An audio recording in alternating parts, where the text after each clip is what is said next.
잘 오신 여러분과 함께 하나님의 말씀을 같이 나눠보려고 하는데요. 시편 1편 1절부터 6절까지의 말씀을 같이 보겠습니다.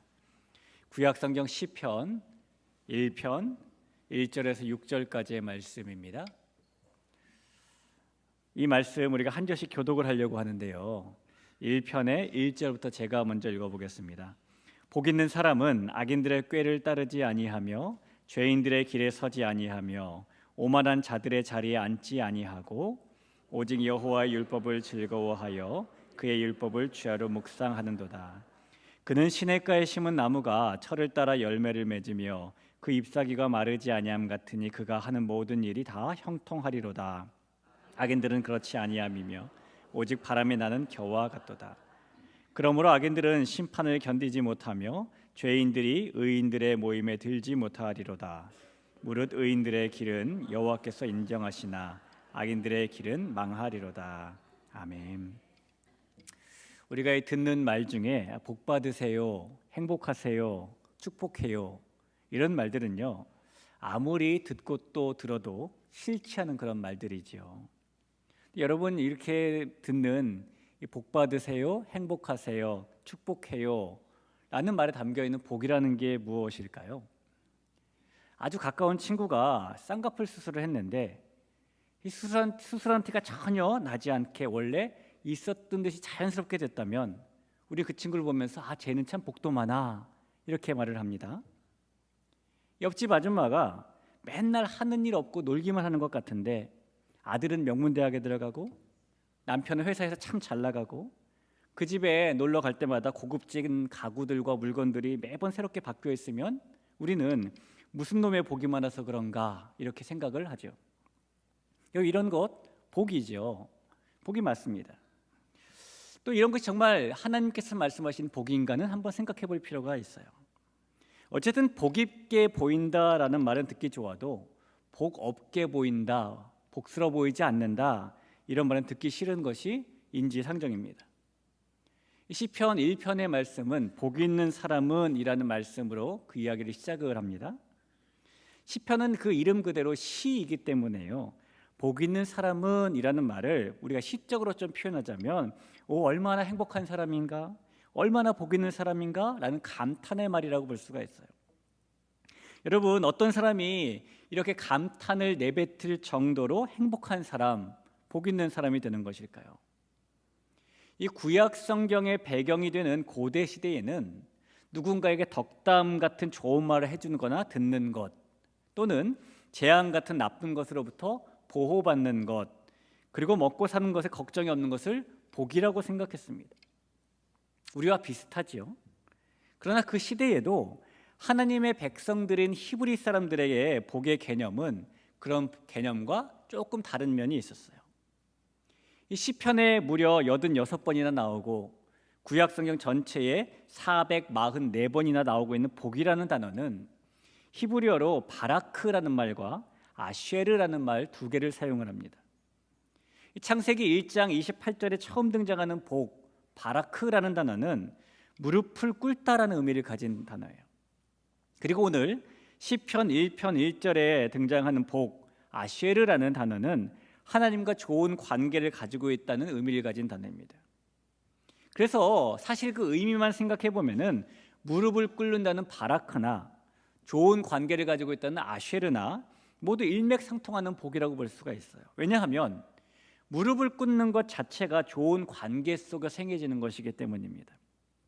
그래서 이 히브리 사람들에게 복이라는 것은 하나님과의 좋은 관계 속에서 하나님께서 함께 계신 상태를 뜻하는 것이라고 우리는 볼 수가 있겠습니다. 오늘 이 시편 1편을 쓴 시인이 얼마나 행복한 사람인가, 얼마나 복 있는 사람인가 라고 말하는 것은 유능해 보이고 성공한 것처럼 보이는 그런 사람을 향해 하는 말이 아니라 하나님과 함께 있는, 하나님과 좋은 관계를 누리고 있는 사람을 향해서 하는 말이 되는 것입니다. 그러면 어떤 사람이 이렇게 복 있는 사람, 하나님과 함께 있는 사람이 되는 것일까요? 우선 이 시편 기자는 복 있는 사람은 하나님의 말씀을 밤낮으로 묵상하는 사람이다 라고 말하죠. 1절과 2절을 한번 보겠습니다.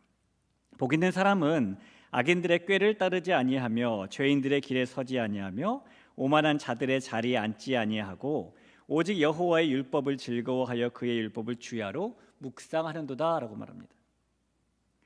우리나라의 기혼 남녀 1000명을 대상으로 진행한 조사 결과를 한번 보면은요, 이 부부들 사이에 하루 평균 부부간의 대화 시간이 5분도 되지 않는 부부의 비율이 4.3%가 된다 그래요. 하루에 대화를 5분에서 30분 내에 하는 부부는 이 32.7%, 30분에서 1시간 사이 동안에 대화하는 부부는 28.8%, 1시간 이상 대화하는 부부는 34.2%입니다. 들으시면서 꼭 의아하죠. 저렇게 대화할 일이 많을까? 의아한 생각 드십니까? 혹시 4.3%에 속하신 분들만 다 모인 건 아닐 거 아니에요? 그래도 95.7% 정도는 하루에 적어도 5분 이상은 얼굴도 쳐다보고 대화도 하는 부부라는 겁니다.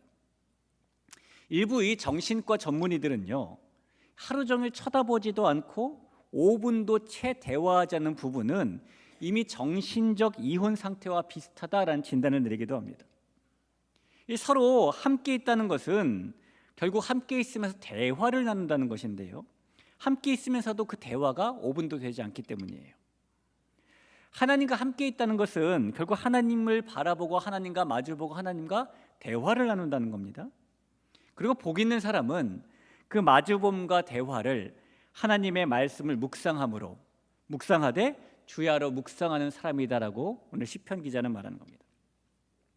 우리 사랑하는 대길교회 성도 여러분, 하나님의 말씀과 늘 함께 있는 것이 하나님과 함께 있는 것이고, 그럴 때 우리는 행복한 사람, 복 있는 사람이 된다는 사실을 꼭 기억하시기를 부탁을 드립니다. 여러분, 복 있는 사람의 반대말은 뭐죠? 박복한 사람, 복 없는 사람겠죠? 행복한 사람의 반대말은 뭡니까? 불행한 사람이겠죠. 그런데 오늘 성경은요, 복 있는 사람, 행복한 사람의 반대말을 복 없는 사람, 불행한 사람이라고 부르지 않습니다. 오늘 성경은 복 있는 행복한 사람의 반대말을 뭐라고 부르냐면 악인이라고 부르고 있어요. 4절 한번 볼까요? 악인들은 그렇지 아니하며 오직 바람이 나는 겨와 같도다. 복 있는 사람은 하나님과 함께 있는 사람이기 때문에 그 반대로 하나님과 함께 있지 않은 사람은 복이 없는 사람인데요, 그 사람을 악인이라고 지금 부르고 있는 겁니다. 왜요? 하나님과 함께 있지 않으니까 악인이라는 겁니다. 그래서 그가 악인이기 때문에, 그가 하나님과 함께 있지 않기 때문에 그 사람은 바람에 날려가는 겨와 같은 인생을 산다라고 말하는 것이죠. 이 겨는 우리가 알고 있는 그 겨입니다. 알맹이가 없는 껍데기죠. 그래서 이 겨는 조금만 바람이 불어도 날아가지요. 여기 계신 많은 권사님들 중에는 이 키질을 해보신 분이 많이 계실 거예요. 그렇죠? 이 키질을 하면 결국 겨를 날리는 거 아닙니까? 바람에 날리고 날려서 알곡만 남게 하는 게 키질이잖아요. 이 겨는 그렇게 바람에 잘 날립니다. 바람에 날린다는 말은 작은 시련이 닥쳐와도 신앙의 요동을 치게 된다는 그런 의미입니다. 불안이 밀려오면 마음이 흔들려서 쉽게 날아가 버리고 그 인생이 세상사에 이리저리 요동치게 되며 살게 된다는 말이죠. 그래서 겨는 결국에 날아가고 버림받게 되어 있어요. 타작 후에 겨를 쌓아놓다고 생각을 해보면 이것은 우리가 불에 태워버리든지 바람에 날려보내든지 결국은 그렇게 쓸모없게 버려지게 되는 것이죠. 바람에 날린 겨, 악인의 인생은 그런 인생을 말하는 것입니다. 여러분, 저와 여러분 중에 바람에 날리는 겨와 같은 인생을 살고 싶은 사람은 아무도 없을 겁니다. 그렇다면 우리는 하나님과 상관없는 악인이 아니라 하나님과 밤낮으로 함께 있는 복 있는 사람, 하나님과 함께 있으려고 주야로 하나님의 말씀을 묵상하는 사람이 되어야 될 줄로 믿습니다. 하나님 안에서 복 있는 사람이 되시길 간절히 축복합니다. 여러분, 우리가 하나님의 말씀을 밤낮으로 묵상하며 하나님과 함께 있을 때 어떤 일이 벌어지는가? 그 인생이 형통하게 된대요. 3절을 보시죠. 그는 시냇가에 심은 나무가 철을 따라 열매를 맺으며 그 잎사귀가 마르지 아니함 같으니 그가 하는 모든 일이 다 형통하리로다. 왜 형통해질까요? 하나님의 말씀을 묵상하면 우리를 형통하게 해주시는 분을 그 속에서 만날 수 있기 때문입니다. 하나님의 말씀을 주야로 묵상하면 우리를 바람에 날리는 겨와 같은 인생에서 건져주실 예수님을 만날 수 있게 되기 때문입니다. 그 예수님과 인격적인 만남을 할 수 있기 때문에 형통해지는 것이에요. 여러분, 예수님이라는 말을 들으면 마음속에 어떤 생각이 가장 먼저 드실까요? 여러분께서는 함께 우리가 이 공동체 안에서 신앙생활하고 있는 분들이기 때문에 아마 구원자, 하나님의 아들 이런 단어들이 많이 생각날 겁니다. 그러나 신앙을 갖고 있지 않은 사람들이 예수님이라는 말을 들으면 뭐 종교적인 상징이라는 생각, 신비한 스승이라는 생각, 어느 교회 가면 유리창에 그려져 있는 인물이라는 생각, 어느 집에 가봤더니 집 거실에 걸린 초상화 속의 인물이라는 생각, 이런 것도 들 거예요. 우리가 인격적으로 만나는 예수님은 종교적인 상징도 아니고 신비한 스승도 아니고 고대의 현인도 아닙니다. 우리가 하나님의 말씀을 통해 인격적으로 만나게 되는 그 예수님께서는 지금도 살아계시는 예수님이시고 지금도 우리를 위해 간구하고 계신 예수님이시고, 그래서 어제나 오늘이나 동일하게 우리의 구원자가 되시는 하나님의 아들이세요. 우리가 그 예수님과 인격적인 만남을 계속 지속하게 되면은 그 예수님의 가르침에 사로잡히게 되고요, 예수님과의 인격적인 만남을 지속하게 되면 그분의 사랑 안에 안기게 되고, 예수님과의 인격적인 만남을 끊임없이 하게 되면 그분의 은혜로 두려움에서 해방되게 됩니다. 우리 귀한 성도 여러분, 하나님의 말씀을 주야로 묵상하며 하나님과 늘 함께 있게 되고 그 시간들을 통해 예수님과의 인격적인 깊은 만남들을 지속하며 살아가는 복 있는 여러분 되시길 주님의 이름으로 축원합니다. 자, 복 있는 사람의 인생이 형통하게 되는 데는 또 다른 이유가 하나 더 있어요. 우리가 하나님의 말씀을 주야로 묵상하면서 그 속에 담긴 예수님을 발견하게 되는데, 예수님을 발견하면 궁극적으로 우리는 그 안에 있는 생명을 만나게 되기 때문이에요. 다시 한번 3절에 보면 복 있는 사람을 나무와 같다라고 말하죠. 우리 한 번 더 보겠습니다. 이 말씀 같이 한번 읽어볼까요? 읽습니다. 그는 시냇가에 심은 나무가 철을 따라 열매를 맺으며 그 잎사귀가 마르지 아니함 같으니 그가 하는 모든 일이 다 형통하리로다. 이 나무는 지금 철마다 열매를 맺게 되고, 이 나무는 잎사귀가 마르지 않게 되고, 이 나무는 무엇을 하든지 형통하게 됩니다. 왜냐하면 이 나무는 어디에 심겼기 때문입니까? 물가, 시냇가에 심겼기 때문이에요. 이 히브리어 원어 성경에 보면은요, 물가에 심겨 있는 나무에서 물가에 이 말이 어떻게 써 있냐면은 물가에 샤탈되어 있는 나무라고 써 있어요. 이 샤탈이라는 말이 뭐냐면 옮겨 심었다라는 뜻입니다. 여러분, 이 나무는 처음부터 물가에 심겨진 나무가 아니었다는 것이죠. 이 나무는 원래 물이 없던 척박한 땅에 심겨져 있던 나무였는데 누군가가 물가로 옮겨 심었다는 거예요. 그게 시냇가에 심긴 나무입니다. 누가 옮겨 심었을까요? 하나님께서 옮겨 심으신 겁니다. 우리가 원래는 하나님과 함께 있는 복 있는 사람이 아니라 하나님과 상관없는 악인이었는데, 하나님께서 우리를 하나님과 함께 있을 수 있는 복 있는 사람으로 삼아주셨고, 그런 우리를 시냇가로 옮겨 심어주셨다는 겁니다. 하나님께서 왜 우리를 시냇가로 옮겨 심어주셨죠? 그 시냇가에서 물을 공급받을 수 있기 때문입니다. 나무가 그 물가에서 물을 공급받듯이 우리가 그 시냇가라는 하나님의 사랑과 은혜 가운데 심겨져서 생명을 공급받을 수 있기 때문인 거예요. 여러분, 아무리 크고 아무리 좋고 아무리 비싼 나무라고 하더라도요, 물을 공급받지 않으면 결국엔 죽습니다. 나무에게 물은 생명줄과 같은 것이죠. 우리가 하나님께서 우리를 악인에서 하나님과 함께 있는 복이 붙는 사람으로 삼아주신 이유, 하나님께서 우리를 메마른 광야에서 시냇가로 옮겨 심으신 이유는 우리에게 생명 주시기 위함이다라는 것을 반드시 믿고 살아야 되는 것입니다. 그래서 우리가 하나님의 말씀을 주야로 묵상하면 우리는 예수님과 인격적인 만남을 할 수 있게 되고, 그 예수님과 인격적인 만남은 우리에게 끊임없는 생명을 공급해 주는 겁니다. 그 생명은 예수님만이 우리에게 주실 수 있는 것이기 때문이에요. 여러분께서 잘 아시다시피 창조된 인간은 원래 그 생명을 가지고 있었습니다. 창세기 2장 17절에 보면 선악을 알게 하는 나무의 열매는 먹지 말라. 내가 먹는 날에는 반드시 죽으리라. 라는 이 말씀대로 이 선과 악을 알게 하는 나무의 열매를 불순종으로 먹은 인간은 그 생명을 잃어버렸죠. 그리고 스스로의 능력으로 그 생명을 다시 되찾을 수가 없었습니다.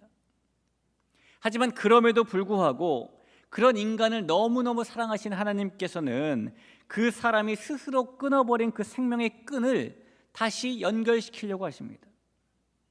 그리고 창조주로 하나님과 함께 하셨던 예수님께서 이 땅에 육신을 입고 오셔서 우리의 과거에, 우리의 현재에, 우리의 미래에 지을 죄까지 다 짊어지시고 대신 십자가 죽음을 맞으시고 사흘 만에 다시 살아나시면서 그 생명의 끈을 다시 연결시켜 주신 거예요.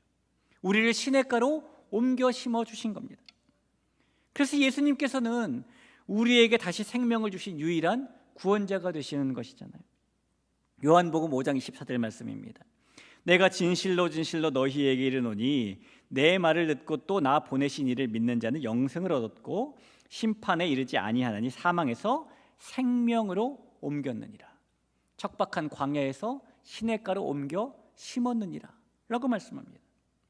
나를 대신해서 예수님께서 대신 심판받으시고 그 결과 나를 사망에서 생명으로 옮겨주셨다라는 이 사실을 믿기만 하면, 이 사실을 믿기만 하면 얻게 되는 것이 바로 생명이고 구원입니다. 여러분, 이 세상에 그 어떤 유명한 종교인도, 성경에 대해 잘 아는 성경 박사도, 착하게 사는 착한 성품을 가진 사람, 착한 행실을 가진 사람도 그것들을 통해 스스로 구원하지 못합니다. 오직 예수님을 믿는 눈에 보이지 않는 그 믿음 하나만이 우리에게 생명과 구원을 주는 유일한 방편이죠. 사망 권세를 이기신 예수님만이 우리를 살리실 수 있는, 생명 주실 수 있는 유일한 분이십니다. 하나님께서 우리에게 그토록 주고 싶어 하시는 그 생명이 예수님을 통해 우리에게 주어진다는 것을 바로 복 있는 사람이 알게 되는 것이고 믿게 되는 거예요. 사랑하는 대길교회 성도 여러분, 예수님께서 저와 여러분에게 생명 주시는 유일한 구원자라는 사실을 믿으십니까? 아멘이시죠. 이것 흔들리지 말고 우리가 굳건히 붙잡고 나가야 될 유일한 진리이죠. 한 가지만 더 말씀드리면, 우리가 예수님을 통해 생명을 받았으면 그 생명은 계속 유지가 되어야 될 겁니다. 우리나라에서는요, 지난 1992년에 처음으로 시행이 되어서 성공한 이후에 매 해마다 약 200명 정도의 환자들이 심장 이식 수술을 받아 새 생명을 얻고 살아갑니다. 전 세계적으로는 연간 3,000에서 4,000명 정도의 사람들이 심장 이식 수술을 받아요.